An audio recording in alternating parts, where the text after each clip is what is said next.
कंचना बोलिए, क्या कह रही थी आप, बोलिए।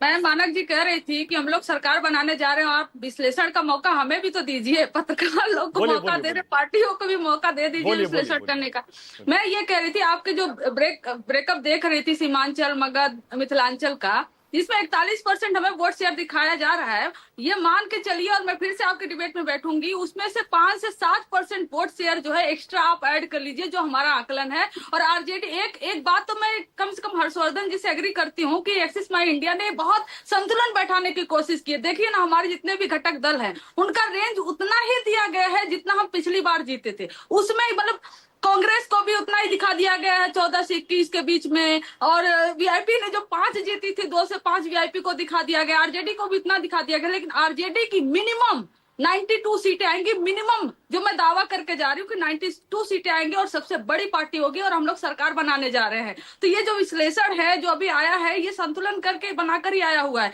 और एक बात अच्छा तो समझ में कंचना, आ गई जो आपके जी। हाँ ओके, ऑलराइट, एक सेकंड। कंचना देखिए, अब चुनाव हो चुका, वोटिंग हो चुकी, इसीलिए आप जो दावा कर रही हैं उसको मैं गंभीरता से लेता हूं, क्योंकि आमतौर पर होता है जब 2-3 चरणों का चुनाव होता है तब लोग ऐसे ही दावा कर देते हैं कि भैया दूसरे चरण में, तीसरे चरण में फायदा हो जाए, कुछ फ्लोटिंग वोटर हमारे साथ आ जाए, हवा बन जाए। लेकिन अब जब चुनाव हो चुका है, आप जो ये दावा कर रही हैं मैं इसको गंभीरता से लेता हूं। आप कह रही हैं आरजेडी 92 सीटें जीतेगी, तो क्या ये, हाँ, तो क्या ये आपका विश्लेषण है या आपकी पार्टी का कोई एग्जिट पोल या कोई पोल या कोई इंटरनल आपका कोई सर्वे है? ये हमारी पार्टी का है कि मिनिमम हम 92 जीतेंगे। मिनिमम, आप एग्जैक्ट उसको मत कहिए, मिनिमम हम 92 सीटें जीतेंगे और सबसे बड़ी पार्टी बनेंगे। और जो कांग्रेस की सीटें दिखाई जा रही है वह भी बढ़ने वाली हैं, और जो वीआईपी की सीटें हैं वह भी बढ़ने वाली हैं, लेफ्ट की जो सीटें हैं वह भी बढ़ने वाली हैं, क्योंकि लेफ्ट इस बार थोड़ी ज्यादा सीटों पर लड़ी हुई है। तो ये जो एक्सिस माई इंडिया का है, ये ठीक है, इस पर बात करने के लिए ठीक है। लेकिन हमारा जो आंतरिक सर्वे है, जो हम सब अभी जो कह रहे थे ना कि जनता का आशीर्वाद मिला है बीजेपी वाले, तो जनता का आशीर्वाद नहीं, जनता ने उन्हें गोबर दिया हुआ है। जहां पर लखीसराय में वहां पर गोबर फेंका गया। कंचना, एक सवाल और।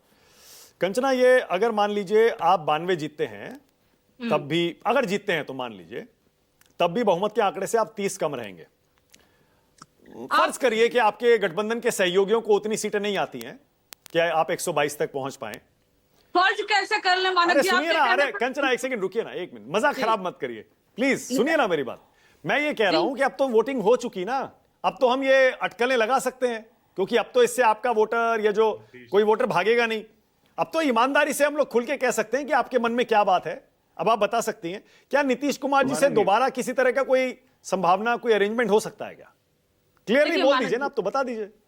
अरे आप जो सुनना चाह रहे हैं मानक जी, मालूम है कि आप फन के लिए चाह रहे हैं कि सुने, आपके दर्शक देखें और हंसे, लेकिन मैं आपको क्या, आरजेडी की अकेले 92 सीटें मिनिमम आ रही हैं, हमारे गठबंधन की भी सबकी सीटें आ रही हैं, और हम पूर्ण बहुमत से हम सरकार बनाने जा रहे हैं। और जितने भी कुछ एग्जिट पोल आए हैं सब बैलेंस करने की कोशिश कर रहे हैं, क्योंकि किसी को कुछ समझ नहीं आ रहा कि बढ़े हुए वोट जो है। अच्छा, मैं घुमा के पूछता हूं, मैं दोबारा पूछ रहा हूं, घुमा के पूछता हूं, अगर एनडीए की सरकार आ गई और बीजेपी ने नीतीश जी को सीएम नहीं बनाया, तब क्या होगा? बताइए, आप ही बताइए फिर। आप घुमा के कितना भी पूछिएगा, हम सीधा जवाब देंगे, सरकार हमारी बन रही है। अब एनडीए का सवाल ही नहीं उठता है। ठीक है, ओके। हाँ, धनंजय गिरी कुछ बोलना